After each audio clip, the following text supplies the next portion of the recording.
નમસ્તે વિદ્યાર્થી મિત્રો. આજે આપણે અંગ્રેજીની અંદર ફંક્શન જે ટોપિક આપણે ભણી રહ્યા હતા એમનો આ ચોથો વિડીયો છે કે જેની આગળ આપણે 6 ફંક્શન છે એ શીખી ગયા છીએ. આજે 7મું અને 8મું ફંક્શન એ આપણે શીખવાનું છે, જેમાં આપણું 7મું ફંક્શન છે ઇન્ક્વાયરી એઝ નેચર. ઇન્ક્વાયરી એટલે પૂછપરછ અને એઝ નેચર એટલે સ્વાભાવિક રીતે. સ્વાભાવિક રીતે મનની અંદર જે પ્રશ્નો ઉદ્ભવતા હોય અને એ આપણે પૂછી નાખતા હોય સામેવાળી વ્યક્તિને, અથવા તો સામેવાળી વ્યક્તિની વાત આપણે સાંભળી અને એના ઉપરથી આપણે એને કોઈ પણ પ્રશ્ન પૂછતા હોય, એ પ્રશ્નોને જ્યારે પૂછીએ છીએ ત્યારે એની અંદર જે ફંક્શન કામ કરે છે એ કયું છે? Inquiry as nature. ઘણીવાર એને આસ્કિંગ ફોર ઇન્ફોર્મેશન, માહિતી મેળવવા માટે પૂછપરછ એવું પણ કહેવામાં આવે છે. હવે આના ઉપરથી ખબર પડે કે આસ્કિંગ એટલે પૂછવું, ઇન્ફોર્મેશન એટલે માહિતી, માહિતી મેળવવા માટે પૂછવું અથવા તો સ્વાભાવિક પ્રશ્ન પૂછવું. આની અંદર કંઈક પૂછવાનું છે એટલે એટલી આપણને ચોક્કસપણે ખબર પડી જાય કે આની અંદર હંમેશા પ્રશ્નાર્થ વાક્યો આવે. પ્રશ્નાર્થ વાક્યો કયા આવે? તો આપણે જે WH થી જે કંઈ પણ પ્રશ્નાર્થ વાક્યો આપણે બનાવતા શીખ્યા છીએ, જે WH ક્વેશ્ચન ટોપિકની અંદર, તો એવા WH શબ્દોથી બનતા પ્રશ્નાર્થ વાક્યો મોટા ભાગે આ ફંક્શનની અંદર આવતા હોય છે. તો આપણે એની વિગતવાર સાથે સાથે લખતા જઈશું. 7મું ફંક્શન એટલે સાથે લખતા જજો અને આપણે સાથે શીખતા પણ જશું.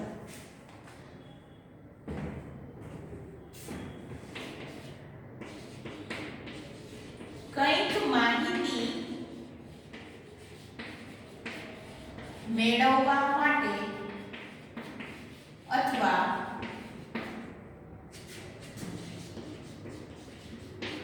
સામેની વ્યક્તિની વાત સાંભળીને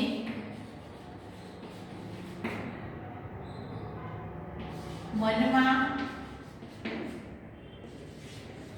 ઉદ્ભવતા પ્રશ્નો હોય છે. કંઈક માહિતી મેળવવા માટે આપણે કોઈને કંઈ પૂછતા હોય અથવા તો સામેની વ્યક્તિની વાત સાંભળીને મનમાં સ્વાભાવિક જે આપણે પ્રશ્ન ઉદ્ભવે છે એવા પ્રશ્નાર્થ વાક્યો આ ફંક્શનની અંદર આવે છે. આની અંદર WH ક્વેશ્ચન હોય છે. મોટા ભાગે WH ક્વેશ્ચન છે એ આની અંદર સમાવેશ થતો હોય છે. એટલે હવે આપણે એના એક્ઝામ્પલ દ્વારા સમજશું કે કેવા WH ક્વેશ્ચન. તો એક્ઝામ્પલ લખીએ આપણે.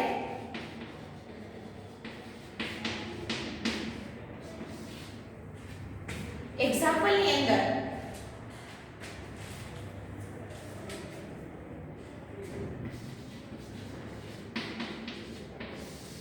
આવી રીતે અધૂરું વાક્ય આપ્યું હોય, કાઉન્સમાં આપ્યું હોય, ઇન્ક્વાયરી એઝ નેચર.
અહીંયા આપણે 5 એક્ઝામ્પલ લખ્યા છે. સૌથી પહેલું વાક્ય, જો આવી રીતે સિંગલ વાક્યમાં પણ હોઈ શકે WH ક્વેશ્ચન, આવી રીતે ડાયલોગમાં પણ હોઈ શકે. WH ક્વેશ્ચન છે એમાં અહીંયા આપણને who is આપ્યું છે, તો આપણે who થી કોઈ પણ પ્રશ્નથી એક પ્રસ્તાવ વાક્ય બનાવી શકીએ જેનાથી આ વાક્ય પૂરું થવું જોઈએ. તો who is this man, આ મેન કોણ છે? who is a doctor, doctor કોણ છે? આવું કાંઈ પણ વાક્ય who થી પ્રસ્તાવ વાક્ય, અને આપણે વાક્ય છે આ ખબર છે who વાળી જ્યારે હોય ત્યારે અહીંયા કર્તાની જગ્યાએ who હોય, ક્રિયાપદ કર્મ અને અન્ય શબ્દ હોય એ પણ જરૂરી નથી. તમારે જે રીતે લખવું હોય એ રીતે સાવ ટૂંકમાં લખવું હોય તો who is this, who is this man, આ માણસ કોણ છે? why are, why એટલે શા માટે, are. હવે આમાં શા માટે એવો પ્રશ્ન પૂછવાનો છે. શા માટે તમે શાળાએ નથી આવ્યા? શા માટે તમે બહાર જાઓ છો? આવું કોઈ પણ કારણ જાણવા માટેનો why થી આપણે પ્રસ્તાવ વાક્ય બનાવવું પડે. તો why are you late, શા માટે તમે મોડા છો? એની અંદર WH પ્રશ્ન, સહાયક ક્રિયાપદ, કર્તા અને અન્ય શબ્દ, આ રીતે વાક્ય છે એ આપણે બનાવવાનું. હવે આવી રીતે જ્યારે ડાયલોગમાં આપેલું હોય ત્યારે જુઓ, એ સેડ, એ વ્યક્તિ કહે છે આઈ એમ ગોઈંગ ટુ મુંબઈ, હું મુંબઈ જાઉં છું. એની વાત આપણે સાંભળી એ મુંબઈ જાય છે તો સ્વાભાવિક આપણે મનની અંદર ઉદ્ભવતો પ્રશ્ન કોઈ પણ હોઈ શકે. તમે શેમાં જાઓ છો, શા માટે જાઓ છો, ક્યારે જવાના છો, કોની સાથે જવાના છો, આ કોઈ પણ પ્રશ્ન વાળું કે આપણે અહીંયા એને પૂછી શકીએ. અહીંયા આપણે ઇન્ક્વાયરીઝ નેચર ફંક્શન આપેલું હોય એટલે ફરજિયાત આપણે પ્રસ્તાવ વાક્ય જ મૂકવું પડે. તો ક્યારે જાઓ છો એમ કેવું હોય તો when, શેનાથી પ્રસ્તાવ બનાવવું પડશે? when. ક્યારે તમે જાઓ છો, જવાના છો અથવા જાઓ છો તો when will you, I ની બદલે આપણે શું કરવું પડશે? એને પૂછવું હોય તો you કરવું પડે ને. when will you go, will મૂક્યું એટલે going ની બદલે મૂળ રૂપ આવી ગયું go. તો when will you go Mumbai, તમે ક્યારે મુંબઈ જવાના છો? અહીંયા I am going to Mumbai, હું મુંબઈ જઈ રહ્યો છું. એટલે એને પૂછ્યું કે તમે ક્યારે જવાના છો? જઈ રહ્યો છું, જવાનો છું એવું કીધું એટલે આપણે ક્યારે જવું. બીજું તો એના સિવાયનું તમારે લખવું હોય તો ખાલી તમે આમ પણ લખી શકો ને, when are you going. તમે અહીંયા are you પણ લખી શકો, when are you going. હવે અહીંયા જુઓ, એ છે એ આપેલું નથી, આપણને બી નો ડાયલોગ આપેલો છે. બી કહે છે in the compass box, compass બોક્સમાં. હવે અહીંયા શું પૂછ્યું હોય તો આવો જવાબ આપી શકે કંપાસ બોક્સમાં. કંપાસની અંદર રહેલી વસ્તુઓ વિશે અથવા તો મારો કંપાસની અંદર એવું કીધું છે તો આપણે એમ નહીં પૂછી શકીએ કે મારો કંપાસ ક્યાં છે, કારણ કે કંપાસ ક્યાં છે નથી કીધું, કંપાસ બોક્સમાં છે. એટલે એની અંદર રહેલી કોઈ વસ્તુ વિશે પૂછ્યું હોય તો મારી પેન ક્યાં છે, મારી પેન્સિલ ક્યાં છે, તારી પેન્સિલ ક્યાં છે, આવું કંઈ પણ પૂછી શકાય. તો અહીંયા ક્યાં છે એવું પૂછવું હોય તો શું આવે?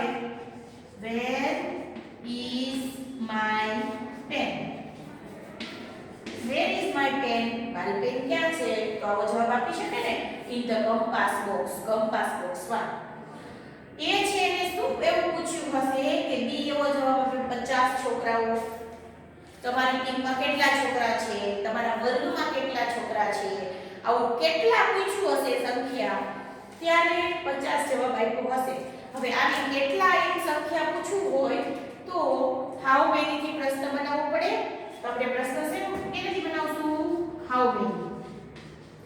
હાઉ મેની બોયઝ, પછી સહાયક શું મૂકશું?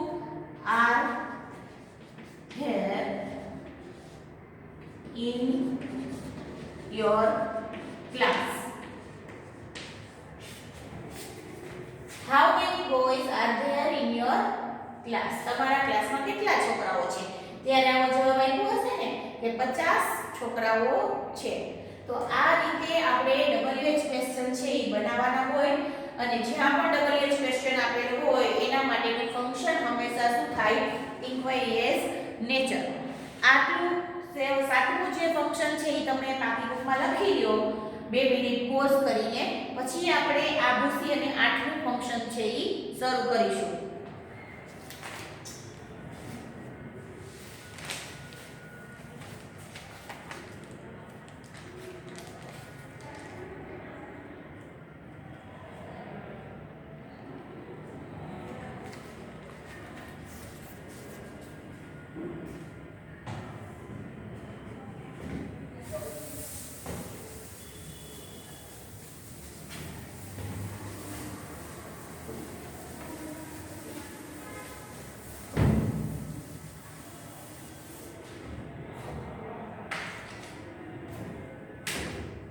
આપણું આઠમું ફંક્શન છે ડિસ્ક્રાઇબિંગ પર્પસ. પર્પસ શબ્દથી તમે પરિચિત છો, કારણ કે આપણે જ્યારે કંજક્શન ભણતા હતા ત્યારે આ શબ્દ આવ્યો હતો. સો ધેટ વાળા કંજક્શન આપણે ભણ્યા હતા. તો સો ધેટ છે એ શું બતાવે છે? પર્પસ. પર્પસ એટલે હેતુ. હેતુ દર્શાવે છે.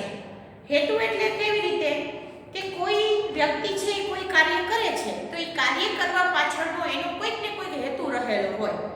ધારો કે તમે એક બુક વાંચો છો, બરાબર, તો એની પાછળનો તમારો કંઈક હેતુ હશે.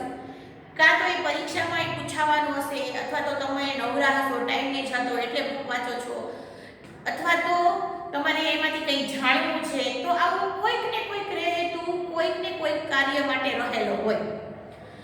કોઈ હેતુ માટે થઈને કોઈ કાર્ય જ્યારે થતું હોય ત્યારે એ વાક્ય છે એ સો ધેટથી લખાતું હોય. સો ધેટ સિવાયના પણ પર્પસ બતાવવા માટે બીજા પણ શબ્દોનો ઉપયોગ થતો હોય છે, પણ આપણે 9મા ધોરણની અંદર માત્ર સો ધેટના ઉપયોગથી જ વાક્યો બનાવતા શીખવાના છે. એટલે પર્પસ શબ્દ આવે જ્યારે ફંક્શનની અંદર ત્યારે સો ધેટથી વાક્ય બનાવવું, આવું આપણને ક્લિયર હોવું જોઈએ પહેલા. તો પહેલા એની વિગત લખી લઈએ કે આ જે ફંક્શન છે એ શેના માટે અને ક્યારે વપરાય છે.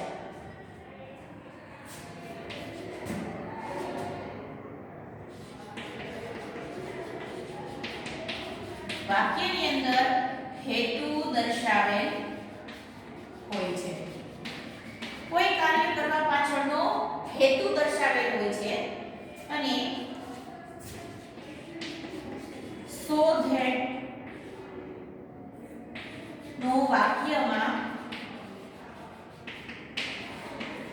ઉપયોગ કરેલ હોય છે.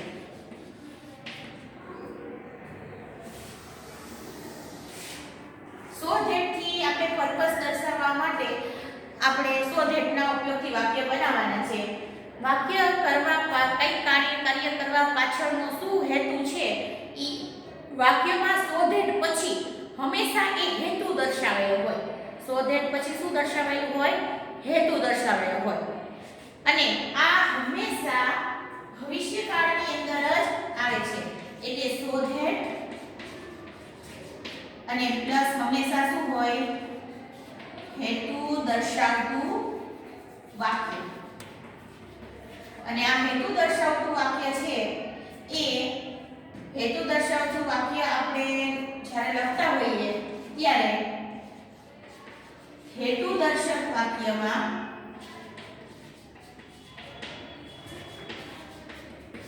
કેન અને કુડ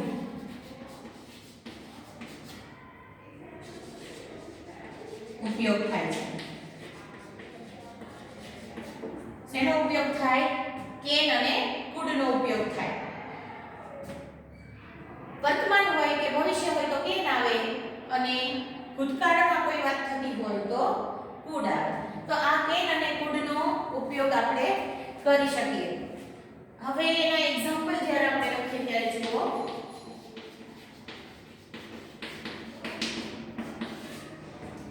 આપણે શોધેથી વાક્યો બનાવવાના છે એટલા માટે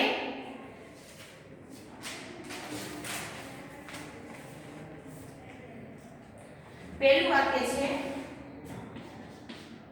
I get up early. Describing purpose. કૌંસમાં આપ્યું છે describing purpose, હેતુ દર્શાવો. વાક્ય અધૂરું શું છોડી દીધું છે? I get up early, હું વહેલો ઉઠ્યો છું. વહેલા ઉઠવા પાછળનો હેતુ શું છે એનો? એ આપણે શોધેડથી જોડવું પડે. એક તો આપણે શોધેડ લખવું પડશે. જો ખાલી સો નો ઉપયોગ કરવાનો નથી, તો સો નો ઉપયોગ આપણને ખબર છે પરિણામ દર્શાવવા માટે થાય છે. અહીંયા આપણે શોધેડનો ઉપયોગ કરવાનો છે. એનો અર્થ થાય જેથી. જેથી કરીને હું વહેલો ઉઠ્યો છું, જેથી કરીને ઝડપથી મારું કામ પૂરું કરી શકું, ઝડપથી શાળાએ પહોંચી શકું, વહેલી બસ પકડી શકું, અથવા તો એક્સરસાઇઝ કરી શકું. આવું કાંઈ પણ તમે અહીંયા જોડી શકો. પણ એની અંદર જો આપણે બધા વાક્ય બોલ્યા ને એમાં શકું એવો શબ્દ આવ્યો, હું કરી શકું, તો એ શકું શબ્દ છે એ આપણી ક્ષમતા બતાવે છે, જેના અંદર કેન અને કુડનો આપણે ઉપયોગ કરવાનો હોય છે. તો એટલા માટે કેન અને કુડનો આ વાક્યની અંદર ઉપયોગ થાય. તો I get up early so that, કે જેથી કરીને I can catch the bus, હું બસ પકડી શકું. એટલે વહેલો એટલા માટે ઉઠ્યો છું કે પહેલી જે બસ છે એને પકડી શકું, બસના ટાઈમે અહીંયા પહોંચી શકું. એટલે આ વહેલા ઉઠવા પાછળનો એનો હેતુ શું છે? એને બસ પકડવી છે ટાઈમે, એટલા માટે. તો આ હેતુ છે એ શોધેડથી આપણે એને જોડી દીધો. અને હેતુ વાક્યની અંદર જુઓ કેનનો ઉપયોગ કર્યો છે આપણે. એવી જ રીતે બીજા એક્ઝામ્પલ લખીએ.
બીજા આપણે એવા એક્ઝામ્પલ લખ્યા.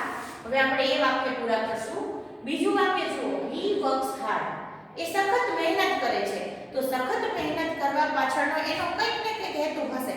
એને પહેલો નંબર લેવો હશે. એટલે એ વ્યક્તિ કે છે કે તે સખત મહેનત કરે છે કે જેથી તે શોધે કે જેથી તે પરીક્ષામાં પહેલા નંબરે પાસ થાય, તે સારા માર્કે પાસ થાય, તે ખૂબ આગળ વધી શકે. આવું આપણે કોઈ પણ હેતુ અહીંયા લખી શકીએ. તો he works hard so that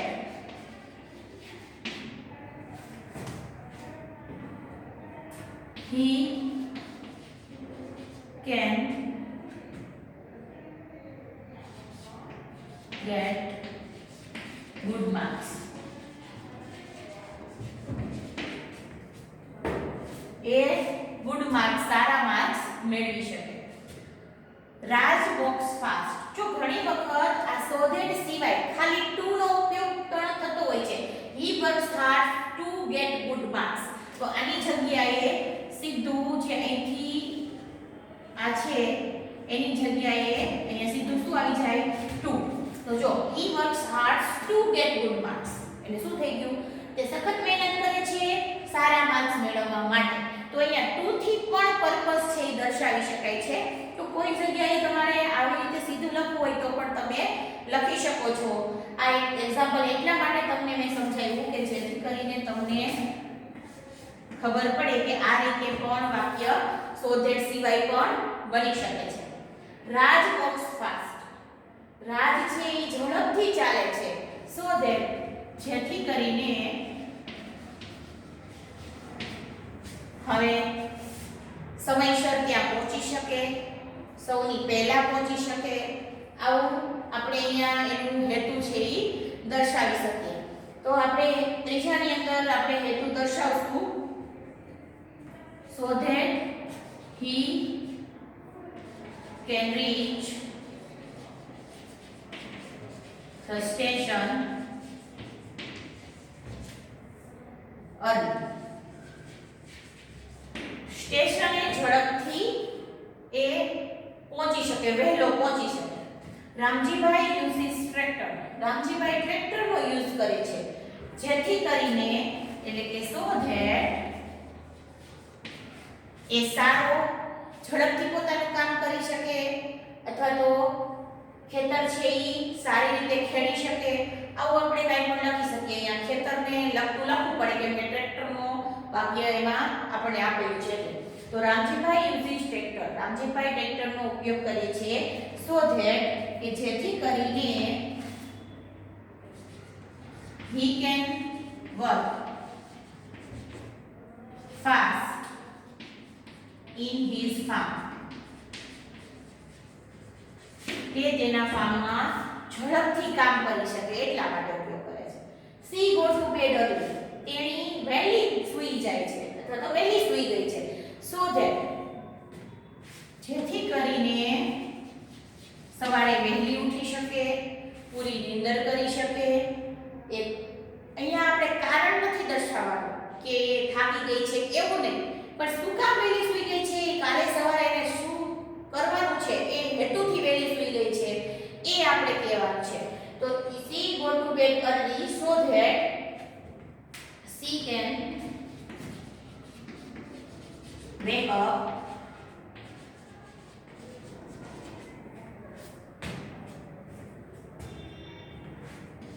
early in the morning.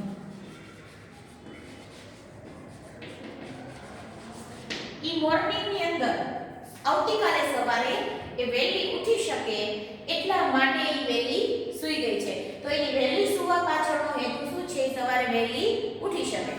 હવે આ રીતે કોઈ પણ વાક્ય હોય એને જો ડિસ્ક્રાઇબિંગ પર્સન આપ્યું હોય તો આ રીતે વાક્ય પૂરું કરી આપણે એનો હેતુ દર્શાવવાનો હોય. એટલે હેતુ દર્શાવતું કોઈ પણ વાક્ય હોય જેમાં સો ધેટ ટુ નો ઉપયોગ કરેલો હોય તો આપણે એનું માટેનું ફંક્શન કયું ગણશું? Describing purpose. આ હતું આપણું 8મું આજનું ફંક્શન ડિસ્ક્રાઇબિંગ પર્પસ. આજના બે ફંક્શન છે ઇન્ક્વાયરીસ નેચર અથવા તો આસ્કિંગ અબાઉટ ઇન્ફોર્મેશન અને બીજું છે ડિસ્ક્રાઇબિંગ પર્પસ. આ બંને ફંક્શન આપની બુકમાં લખી અને વ્યવસ્થિત આજના હોમવર્કની અંદર વાંચીને તૈયાર કરવાનું છે. પોઝ કરી અને આ લખી લ્યો પછી આપણે વિડિયો પૂરો કરીશું.